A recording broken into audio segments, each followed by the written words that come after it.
Counting it all joy doesn't mean that we aren't denying pain. It means we're choosing to trust God, and He's going to work joy through it. You're listening to Empty Nexters, a podcast about finding joy, beauty, and wonder in the next season of life. What's your next?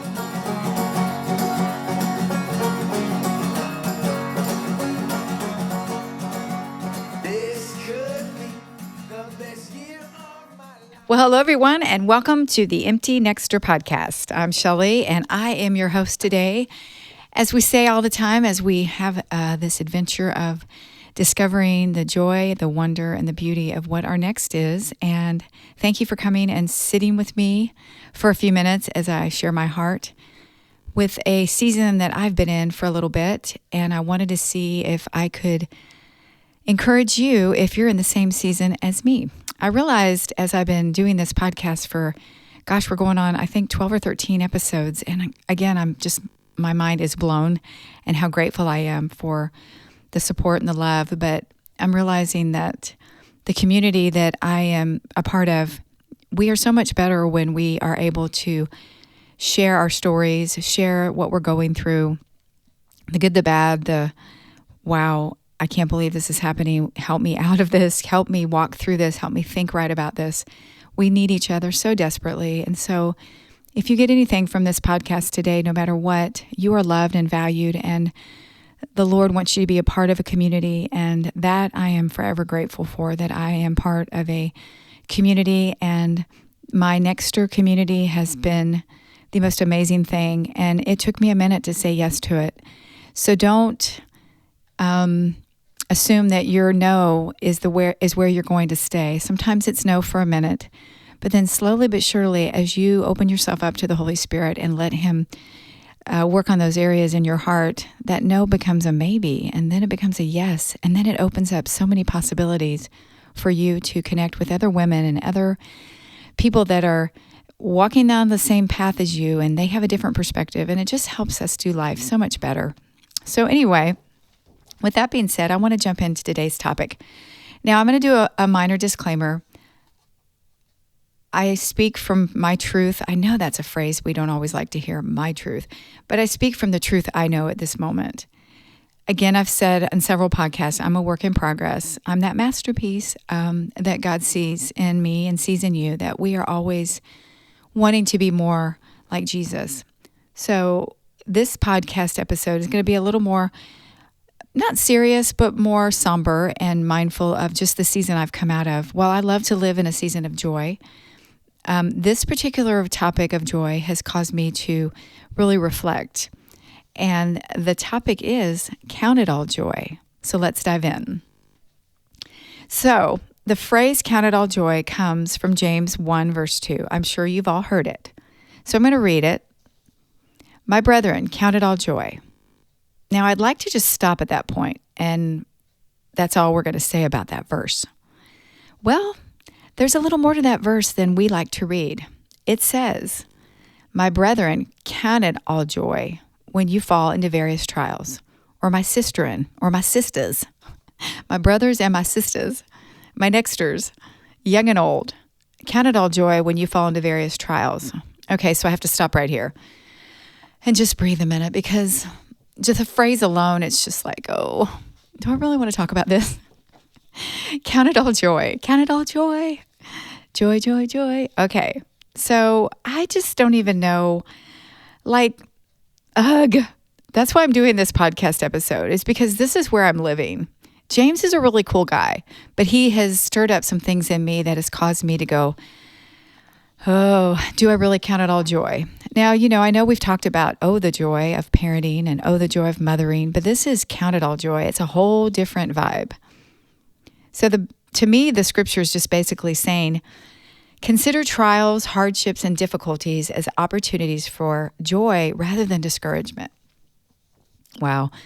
We can get so discouraged. Things aren't happening fast enough in our life, or our kids are just, maybe they're going wayward, or our health, or our finances, or our marriage, whatever we put in that area, it can be so discouraging. And so it's really hard to count it all joy. So when things are hard, is my first response, is your first response, Lord, grow joy in me during this hard time?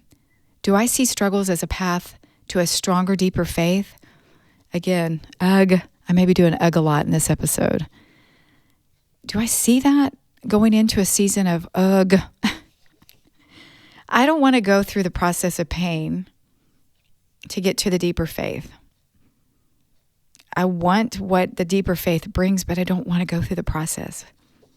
But according to James, the testing of our faith, it produces endurance. Endurance is leading to spiritual maturity and inner peace. And if we let endurance have its perfect way and let it do a thorough work, it will cause our faith to grow. One of my nexters said at our recent meeting that it's like when you're pregnant and you give birth. You go through the pain. It's unbearable pain, the childbirth process. But then once that child is there, the beauty of seeing that beautiful child, you tend to focus on that, the beauty of what came out of that pain. And then the pain is a distant memory. So I thought about the phrase count it all joy and what it's been producing in me lately. And we know the word joy basically means emotions evoked by well-being, success, or good fortune, and basically a state of happiness, which we've talked about. Happiness and joy are not synonymous. You can have joy and not necessarily be happy. Joy is that inner thing inside of you that you have tapped in to, that no matter what the surroundings are, you choose joy. And then the word count just means to evaluate. So basically, count it all joy means choosing to see trials and opportunities for growth and strengthening of our faith, rather than mere suffering. Count it all joy, sisters and brothers, when you enter into all kinds of trials. It reflects a mindset of trust in God, believing, and this is the hard part, believing that hardships can produce perseverance and spiritual maturity if we let it. Sometimes I don't want to let it. Sometimes I want to pause and say, nope, I'm done. I'm throwing in the towel. I can't do this anymore. I can't keep praying for this situation to change. I can't keep fighting for my health. So that means I should evaluate how I look at trials. I'm going to say it again. Ugh. So in James, who I kind of like James. I don't know how I felt about him at one time, but I'm liking him more and more, except I don't like him with this next line. It says, James is not telling us merely to count it joy. Don't just count it joy, but count it all joy. That means every part of it. Count it all joy. All the testing, all the trial, all the illness, all the frustration, all the I don't understands. Man, it's so hard during that difficult time to see that the outcome will produce something of value. I'm going to be honest, y'all, I just want out of it. I don't want to go through the process. I'm pretty sure Joseph felt the same way. He was tested in so many ways. Like I thought, I'm pretty sure the phrase count it all joy wasn't around back then. But do you think he thought, hey, I'm really grateful for the fact that my brothers threw me in a pit and sold me into slavery? Nope. He says in Genesis 50:19 and 20, you intended to harm me, but God intended it for good to accomplish what is now being done, the saving of many lives. Wow. As I look at the count it all joy phrase in the light of being an empty nexter, we've talked a lot about how our bodies are changing as we're getting older, finding the new rhythms as kids leave the house and move on in their lives, retirement, etc. How do we count it all joy even in these times? Trials are not always physical issues. I was recently walking with my parents through a very difficult financial time, and with my husband as he deals with a family member that's being a little contentious after the death of his mother.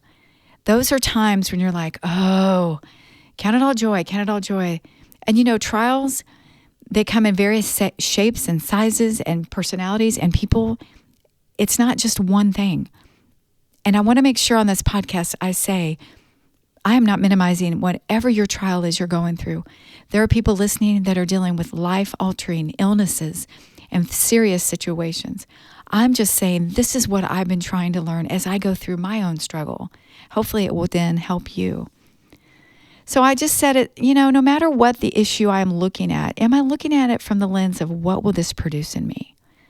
Do I go, okay, I'm going to count it all joy as I walk into this trial because I want to be, what I want to be produced in me is a value, I want to be refined in the fire, but I want to put conditions on how I want it done.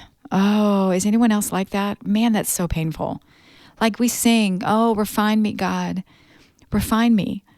Do we realize what that really means? Sometimes I just catch myself going, do I really want to sing this? Do I really mean what I'm saying? My heart wants to so bad, but my flesh is like, again, ugh. Y'all are going to get really tired of me saying ugh by the end of this podcast episode. So did I pencil into my day planner? Do y'all even have those anymore? You remember those Franklins? Sorry, I trail off sometimes, but you remember those Franklin day timers that everybody lived by? Now we pretty much live by our phone and our calendar reminders. So if this is you or you're relating to me, I didn't say, hey Siri, remind me 8 months, in 8 months, I'm going to hurt my knee. And then 8 months later, I'm going to require surgery. I didn't do that. I didn't plan into my day for something to happen to put me down for a few months. But as I sat there thinking, I waited 8 months for God to heal me. And I had faith, y'all. I had people believing. But then I decided, okay, it's time to go ahead and pull the trigger and get some surgery. Maybe there's somebody who needs to hear about Jesus while I'm sitting in a waiting room, or maybe in a doctor's office. Or who needs to hear encouragement as I recover while I'm sitting being benched? Who do I need to call or text or email that needs encouragement? I'm not even going to lie, y'all. When the anesthesiologist walked in the room before we went into surgery, I had a worship song on. I had my hands lifted, and I said to him, come on in, we're having a praise party. I don't know who I was at that moment, but I thought, you know what? Why not? Why not invite Jesus in? And whoever's walking in, let them feel the presence of God. It was powerful, y'all. But here's a few things I've learned, and I pray it encourages you. So number one, I'm gonna say a word, and don't get mad at me. It starts with P. Does anybody know what it is? It's patience. Oh, how I love to hate this word. How we love to pray for this word, and then we hate it when it becomes like, okay, why did I pray for that? But patience is basically the capacity to accept or tolerate suffering without getting upset. I'm going to leave that right there. I think I don't need to really belabor that one. But James again says, knowing that the testing of your faith produces patience. I have not had patience during the season I'm in right now. How about y'all? Yes, I feel like life was going on without me. You know, I deal with FOMO sometimes. But the things I have learned are of greater value to me now, and I'm not so sure I would have learned them had I not been benched for the past 8 months.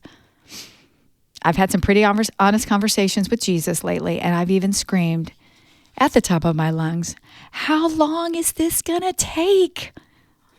I don't know if I can handle it anymore. If I wake up one more morning with my body acting like it doesn't know me anymore. Y'all, I'm going to be real. I have named my knee. Her name's Kiki. And I have now named my stomach. And her name's Flora. Y'all can figure that one out. I have gotten to the point where I'm so frustrated with my body. I'm going to start naming my body parts that are giving me grief. And I'm going to start speaking to them. I know y'all might think Shelly's lost it. But that's how I manage. Oh, goodness. The next one is I count it all joy in God's presence. Ooh, I have found that in the middle of my bench time, that God's presence is so real, that the peace of his presence, it can produce the best joy. So during my count it all season, I'm being aware of his presence, putting it on like a garment. My mama taught me when I was younger, when we first got saved, to put on the armor of God every day. So here's what I do. I put on the helmet of salvation to guard me. When I know that enemy's coming after me, I have to guard my mind against vain imaginations. You know, the whole FOMO things, life's going on without me. I got to know ahead of time. I got to get the breastplate of righteousness that protects my heart when, man, it can get so messed up. I have to put on the belt of truth that helps me stay in alignment with God's truth that he has not left me. The sword of the Spirit, that is key. I'm standing on the word to remind me of the truth of what he says about me. I have that shield of faith to protect all those negative thoughts. Man, that one's a huge one. And finally, the feet of peace that help me stand firm and not lose my peace in the middle of what seems to be the craziest season. Oh, y'all, I'm telling you, it's a process. The next one is I count it all joy to encourage others. Even in suffering, even in trials, we can be a light to others. Paul and Silas were in a prison. They were shackled, yet they worshiped God. Acts 16:25. The way we endure hardships or setbacks can encourage and inspire others in their faith. No matter where you are you putting hardships or struggles when you're in the middle of them? I count it all joy as I shifted priorities. Oh, that's a big one, y'all. Because illness can serve as a wake-up call. It can redirect our focus from the busyness of what truly matters, our relationship with God, loved ones, and eternal things. Shifting from that Martha to that Mary life, letting the Lord show me that seeking Him first and letting Him fill me up is best. Then I can serve others. Matthew 6:33, seek first His kingdom and His righteousness, His encouragement, His joy, and then everything else will be added. You'll have time to give to your church or to your family, but we need to sit at the feet of Jesus and let His presence fill us up. And then finally, and this has been should have been number one, worship has been my weapon. We sing a song by Brandon Lake called Praise, and one of the lines says, I praise you in the valley, I praise you on the mountain, I praise you when I'm sure, and I praise you when I'm doubting. Praise is our weapon. I have had that thing on repeat. I will praise the Lord. I'm not saying it's easy. I have had my hands lifted at times with tears streaming down my face. One of my favorite people is Mama B. She knows who she is, and a lot of you may know her as well. But I've had the joy of serving alongside her. She's had several trials in her 70 years. But the phrase that she always goes back to, that I have clung to lately, it is well with my soul. Well, I wanted to talk about that hymn, It Is Well. I don't know if you know the story behind how it was written, but if you haven't, let it bless you. And if you've heard it before, I hope it encourages you again. Horatio Spafford knew something about life's unexpected challenges. He was a successful attorney and real estate investor who lost a fortune in the Great Chicago Fire of 1871. Around the same time, his beloved 4-year-old son died of scarlet fever. Thinking a vacation would do the family some good, he sent his wife and 4 daughters on a ship to England, planning to join after he had finished some pressing business at home. However, while crossing the Atlantic Ocean, the ship was involved in a terrible collision, and it sunk.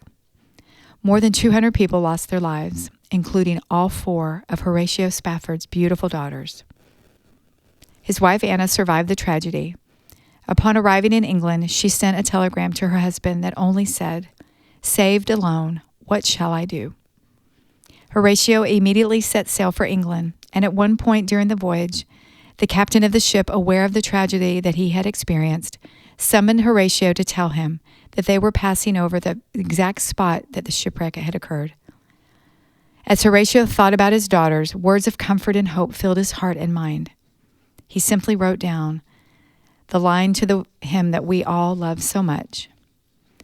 When peace like a river attendeth my way, when sorrow like sea billows roll, whatever my lot, thou hast taught me to say, it is well with my soul. Perhaps we cannot always say that everything is well in every aspect of our life. There will always be storms to face, and sometimes there's going to be tragedy. But with a loving faith and loving God, we can trust in His divine health. We can confidently say that it is well with my soul. Matthew 26:39, going a little ahead, Jesus fell on His face praying, "My Father, is there any way to get me out of this?" How many times have we said that? Is there any way, Jesus, could you get us out of this? But please, not what I want. What do you want? I so want to be like that. And I know everyone listening to me feels the same way. Father, I don't want to go through this hard time. But I want to lift my hands and say, Father, have your way. Make me more like you. Counting it all joy doesn't mean that we aren't denying pain.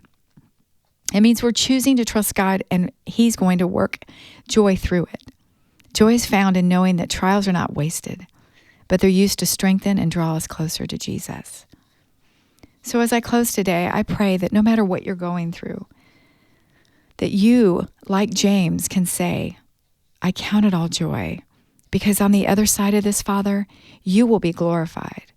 And no matter where we are, what season we're in, the Lord will be glorified as we choose joy and as we count it all joy. So I pray that as you go out and live your next, you live that next with joy and purpose. Have a great one.